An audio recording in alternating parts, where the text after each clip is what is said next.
کیا تم جانتے ہو کہ مفلس کون ہے؟ عرض کی یا رسول اللہ صلی اللہ علیہ وآلہ وسلم، ہمارے نزدیک مفلس وہ ہے جس کے پاس نہ تو دینار ہو نہ ہی درہم ہو۔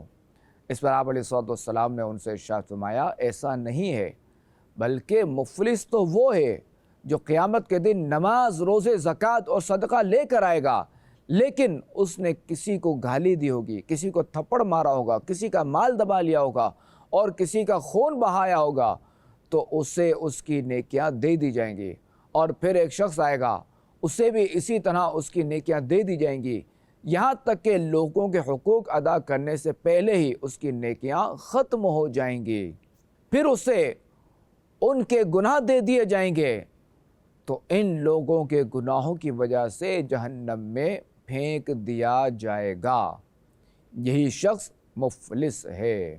تو ناظرین، سنا آپ نے کہ جو کسی مسلمان کو ناحق ستائے گا، اس کا دل دکھائے گا اور اس کا مال ہڑپ کرے گا، تو قیامت کے دن وہ بد نصیب مفلسوں یعنی محتاجوں کی فہرست میں شامل ہوگا۔ یاد رکھیے کہ قیامت کی محتاجی دنیا کی محتاجی سے بہت زیادہ شدید ہوگی۔ ذرا غور کیجئے، اگر کوئی شخص سردی گرمی کی مشقت برداشت کرتے ہوئے پابندی سے 5 نمازیں باجماعت پڑھے، رمضان شریف کے سارے روزے رکھے، زکوٰۃ اور خیرات سے لوگوں کی مدد بھی کرے، لیکن بروز قیامت مسلمانوں کو ناحق ستانے، بلا اجازت شرعی ان کا دل دکھانے اور ناحق ان کے مال پر قبضہ جمانے کے جرم میں اس کی ساری نیکیاں لے لی جائیں اور پھر نیکیاں ختم ہونے کی صورت میں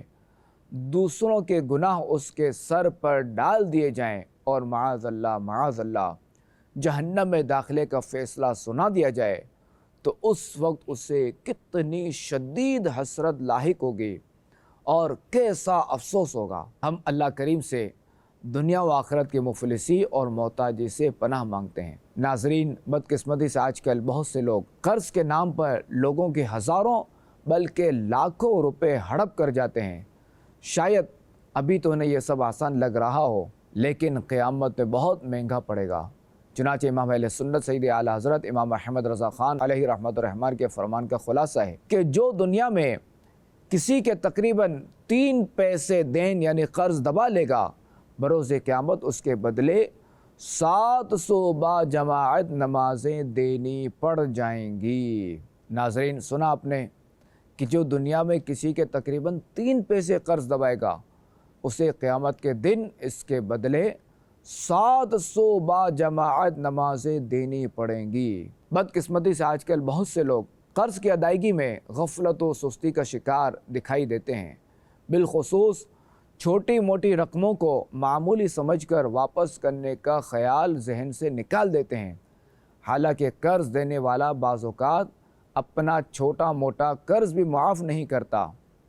اور اسے اپنے دیے گئے قرض کی واپسی کی امید ہوتی ہے۔ قرض کی معمولی رقموں کو جان بوجھ کر کھا جانے والوں کو یاد رکھنا چاہیے کہ بروز قیامت ہر شخص کو نیکیوں کی ضرورت ہوگی،